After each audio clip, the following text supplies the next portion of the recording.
Il-priorità ta' pajjiżna il-paċi waqt li dejjem tirrispetta n-newtralità dan intqal mill-Prim Ministru Roberta Bella fil-Parlament hekk kif għamel stqarrija ministerjali dwar l-aħħar Kunsill Ewropew li sar f'Diċembru.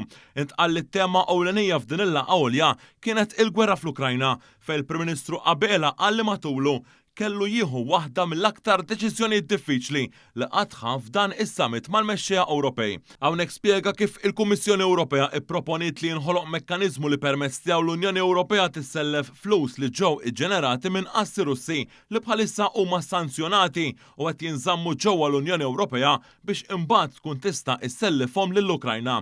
Il-Prim Ministru spjega li dwar dan il-mekkaniżmu kien hemm implikazzjonijiet serji u kellu diskussjonijiet ma' mexxejja oħra dwar dan.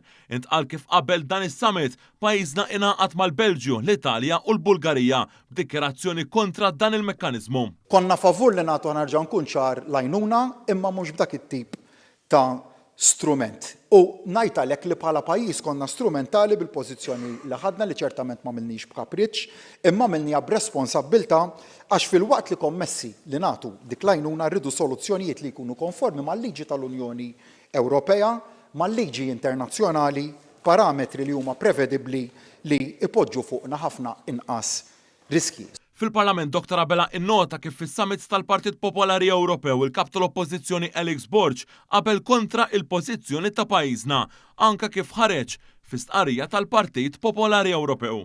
Kap tal-Oppożizzjoni vvota kontra dak li riedet Malta filgħodu.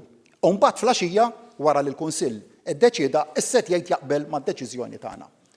Alla ħares aħna imxejna mad-deċiżjoni li ridna nieħdu il-kap tal-Oppożizzjoni. Kieku fit-19 ta' Diċembru l-Unjoni Ewropea kienet tidħol fi gwerra jekk mhux fiżika imma ekonomika mar-Russja. Dik kienet ir-reperkussjoni ċara. Il-Prim Ministru Roberta Bella spjega li mbagħad instabet soluzzjoni fis-summits tal-Kunsill Ewropew hekk kif ġie maqbul li l-Ukrajna tingħata self ta' 90 biljun euro ġej minn fondi Ewropej. Dr. Bella sostna li kif dejjem saħaq f'dan kollu ġiet rispettata n-newtralità kostituzzjonali ta' pajjiżna u tant niżżel b'mod ċar fil-konklużjonijiet ta' dan is-summit.